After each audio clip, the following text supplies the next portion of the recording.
Listen, y'all, I just watched, or should I say, I'm tired of watching panels of these professional pity peddlers crying on cue about where's our reparations check, right? Like, listen, let me help you out. I hate to be the one to break the news to you, but I'm going to go ahead and do it. It's not coming. Barack didn't give it to you. It definitely wasn't coming from Biden. It's not going to come from Ayanna Press Release Presley. And it's definitely not coming from any of the custodians of chaos out there in Congress. It's not coming from anybody. You know what? I left out somebody. It's also not coming from your half-white co-worker she just want to clock out and drink her oat milk latte in peace.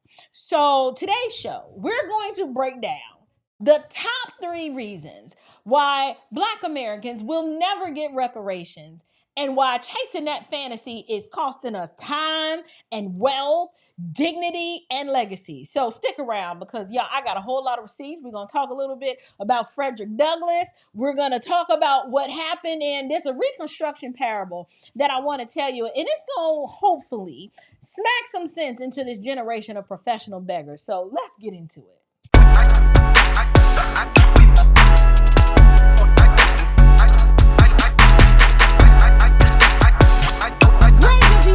Welcome back to Unshakable with April Chapman, where we discuss all things social, cultural, political, and theological from a biblical perspective. I am your host, April Chapman, and welcome to the show.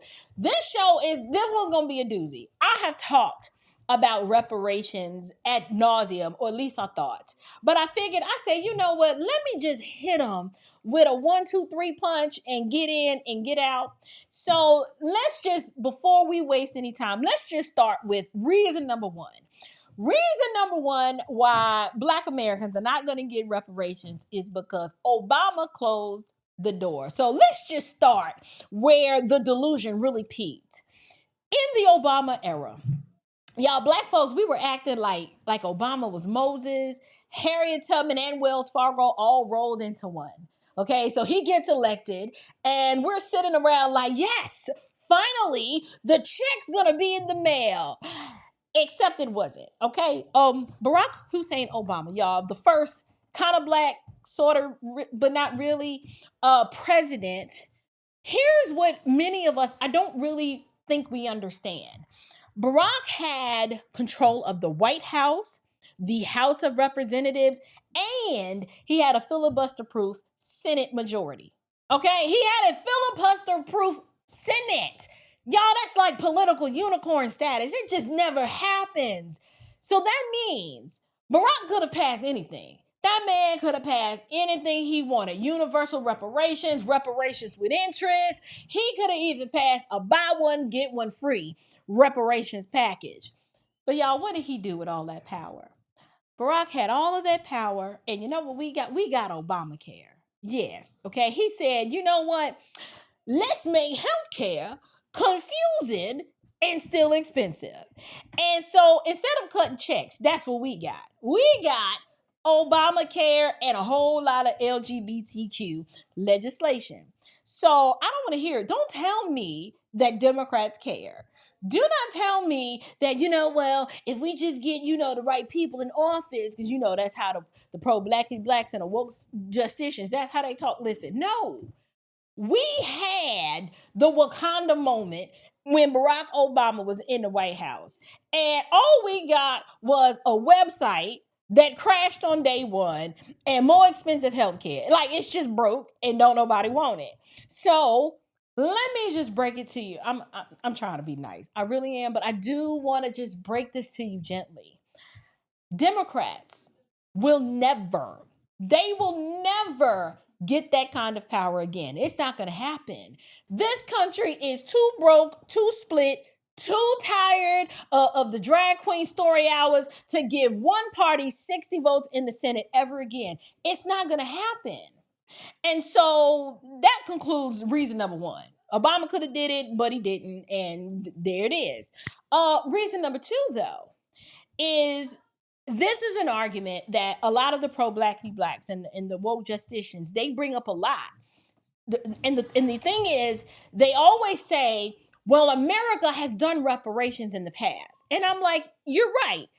But the thing is, it was done only when it was very narrow, clear, and affordable. You keep hearing folks talk about how they gave the Japanese reparations, and they're not wrong. They are absolutely right. The Japanese Americans in 1988, they were actually recipients of a form of reparations because Japanese Americans had been interned in concentration camps. Like, it was bad. It was horrible during World War II. And so these Americans got $20,000 and a formal apology. And truth be told, listen, they deserved it. Uncle Sam did them dirty. This nation, I said, when I found out what they did, I was like, dang, that wasn't even that long ago. That was pretty trifling. But here's the part. Here's the part that most of you don't understand. The Japanese Americans who received those reparations, those were actual victims, like living people. And they could prove that they were harmed. And their number, it wasn't astronomical. It was relatively small. It was like 82,000 people. And so it cost the US government less than what we blow on gender studies in Pakistan each year. Like, that's how much we spent to give those people a form of reparations for the harm that we had did to them. So compare that. I get it. Emotionally take yourself out of it, but compare that to the Black reparations, where we have 40 million potential claimants, maybe more. We don't know. But we have no clear standard for who qualifies. And it comes with the price tag between 10 and 14 trillion dollars. Y'all, that's not reparations. That's like the GDP of China. So, like, come on, y'all. Congress can't even balance a budget when they only have to feed lunch to middle schoolers. So do you really think that they are about to cut trillion-dollar checks to people who can't even agree on whether biracial folks are going to qualify? Like, y'all, we got to do better. We got to do better and really think these arguments through. Because if a movement requires a DNA test, a family tree, and an Ancestry.com premium subscription just to figure out who gets paid, y'all, it's dead on arrival. It's just like, this too hard. This don't make no sense. Somebody gonna be mad because they're gonna think that they qualify and they don't, and it's just gonna be a mess. So number 2 reason why it is not going to happen, because it's too broad, it's not narrow enough, and we don't really have actual survivors who were harmed. Hope that makes sense. Now, to move on to my third point, the third reason why reparations is not going to happen is, y'all ain't gonna like this part. I said I was gonna be nice, but this part really gonna hurt your feelings, but it needs to happen. It is necessary. Okay, so brace yourself, lean in. Here goes. The number 3 reason why reparations is not going to happen is because Black fatigue and white contempt is real. Like, the country is just done being lectured. Everybody's tired. Okay, I'm gonna just say it plain. America is worn out. Okay, Black folks, y'all should be tired of marching and getting nowhere, and white folks are tired of being told that they owe a debt that they never took out. Like, we've gone from singing "We Shall Overcome," which I absolutely hate that song because I'm a Christian and I've overcome by the blood of the Lamb and the word of his testimony. But anyway, we went from "We shall overcome" to "We shall now Venmo." Okay? And the ones who actually lived through slavery and Jim Crow and legitimate segregation, y'all, even they weren't whining like this. Like, some of y'all have turned up the wine, little knob. It's just a little bit too much. Folks back then who experienced that didn't whine like this. They didn't walk around with the handout, right? Like they was waiting for Uber Eats to deliver some justice. We had people like Frederick Douglass. The actual Frederick Douglass, who was born a slave, he didn't even whine like this. You people, you bootleg versions of Frederick Douglass on Twitter, y'all should be ashamed of yourself. If you actually knew and studied the real Frederick Douglass, you'd be like, yeah, we are an embarrassment. But since we're on the topic of Frederick Douglass, there's a quote that I actually want to read to you guys. And Frederick Douglass said this. He says, "A man without force is without the essential dignity of humanity. Then he goes, human nature is so constituted that it cannot help a helpless man, although it can pity him. And even this, it cannot do long if the signs of power do not arise. Did y'all catch that? That old English probably went over some of y'all's head, but basically what Frederick Douglass is saying is that, listen, people might pity you for a little while. They might. But if you don't show some power, some initiative, some dignity, that pity turns into disgust real quick. And if we're just being honest, a lot of y'all are giving major vibes. Have y'all seen that movie Green Mile? There's this character, Percy. It's a scene in Green Mile. My friend was telling me about it, where Percy, he's out there peeing on himself, crying for help. And it's so, the pity on the other officers, the correction officers in the facility, the way they're looking at him, they just like, dude, go clean yourself up, right? Like, that is the level of pity that many Americans are starting to have for us, because we out here doing too much. And so what I want to do now is I want to tell you a story. I want to tell you the story of these two neighbors, and this took place after Reconstruction, to kind of give you an idea of how this road to reparations is a dead-end road to nowhere. So let me paint the picture for you. There were these two Black men. They were neighbors, and this was right after Reconstruction.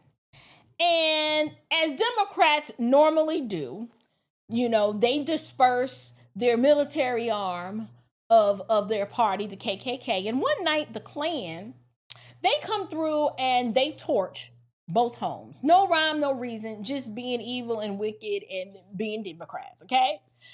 And so they torch both homes, and you have equal suffering. You have the same devastation that happened to both of these men. But one man says, I ain't got time to cry. I got a family to feed. I have a life to live. I can't wallow in this. I got to get the moving. I got to be productive. So you know what he does? He rebuilds bit by bit, brick by brick. He rebuilds. He hustles. And do you know that by the time that he dies, this man has acquired more land. He's now married with a family, and he's got a family name that actually means something. And he's got a house full of grandbabies who call him blessed. It's just this beautiful legacy that he can look at and say, by God's grace, I built that. But this other man, he spent the rest of his life writing angry letters, yelling at politicians, attending the Justice for Me, town halls. He never rested. He never rested. He just fought and demanded that his wrong would be made right. Well, the thing about it is, this man, he dies with no land, no legacy.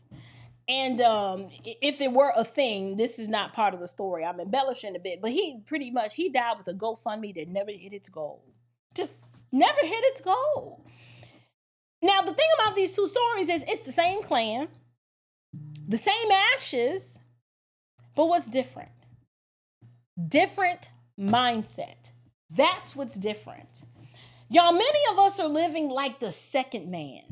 We're just busy, but we're busy busy demanding that someone else rebuild our house while your children are growing up with no roof, no plan, no inheritance. You've done nothing to build and leave a legacy that you can be proud of.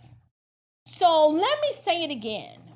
For the people in the back who still think that Ayanna Presley's scalp shines with salvation and hope of some glorious reparation check happening, it's not going to happen. Reparations are never coming. I know that hurts. I know that's like a dagger in the heart. You're like, you just pay us when we owe. Listen, A people who whine, y'all, a people who whine will never win. A people who beg will never build. Think about that. A people who wait for justice like it's a DoorDash order, y'all, you will starve, okay?